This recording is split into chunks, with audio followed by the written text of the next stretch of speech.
The night feels shredded as I leave the city, through perforated mist, a crumbling September sky. Behind me, Potrero Hill is a stretch of dead beach, all of San Francisco unconscious or oblivious. Above the cloud line, an eerie yellow sphere is rising. It's the moon, gigantic and overstuffed, the color of lemonade. I can't stop watching it roll higher and higher, saturated with brightness, like a wound, or like a door lit entirely by pain. No one is coming to save me. No one can save anyone, though once I believed differently. I believed all sorts of things, but now I see the only way forward is to begin with nothing, or whatever is less than nothing. I have myself and no one else. I have the road and the snaking mist. I have this tortured moon. I drive until I stop seeing familiar landmarks, stop looking in my rear view to see if someone is following me. In Santa Rosa, the Travelodge is tucked behind a superstore parking lot, the whole swath of it empty and overlit, like a swimming pool at night with no one in it.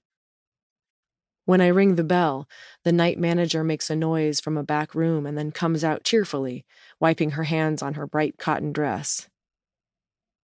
"How are you?" she asks. The world's most innocuous question, impossible to answer. "Fine." She holds out the registration card and a purple pen, the dimpled flesh under her arm unfurling like a wing. I feel her looking at my face, my hair. She watches my hands, reading upside down. "Anna Louise Hart, that's sure a pretty name." "What?" "Don't you think so, baby?" Her voice has the Caribbean in it, a rich, warm slant that makes me think she calls everyone baby, even me.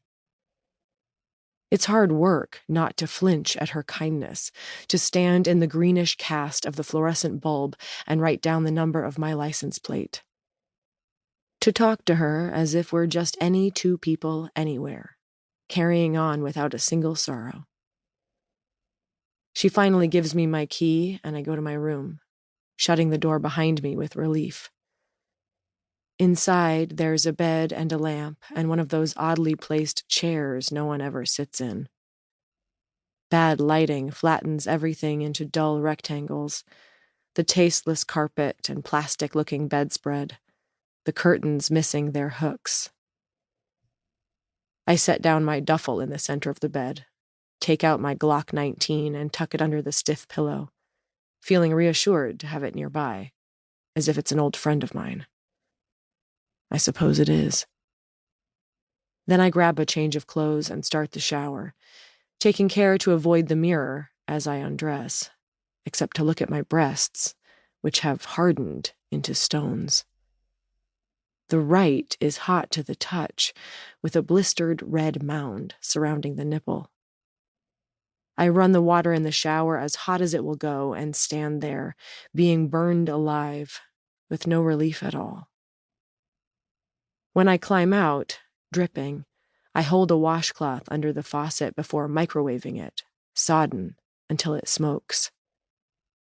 The heat feels volcanic as I press it hard against myself, singeing my hands as I bend double over the toilet bowl, still naked. The loose flesh around my waist feels as rubbery and soft against my arms as a deflated life raft.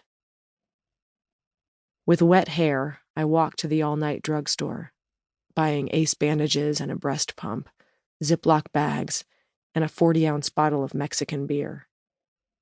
They only have a hand pump in stock, awkward and time-consuming. Back in my room, the heavy, outmoded television throws splayed shadows on the bare wall. I pump with the sound off on a Spanish soap opera, trying to distract myself from the ache of the suction. The actors make exaggerated movements and faces, confessing things to one another while I labor on one breast and then the other, filling the reservoir twice, and then emptying the milk into the baggies I label September 21st, 1993. I know I should flush it all, but I can't make myself do it. Instead, I hold the bags for a long minute, registering their meaning before tucking them into the freezer of the small convenience unit and closing the door, and thinking only briefly about the housekeeper who will find them, or some road-strung trucker looking for ice and feeling repulsed. The milk tells a whole sordid story, though I can't imagine any stranger correctly guessing at the plot. I'm having a hard time understanding it myself, and I'm the main character. I'm writing it.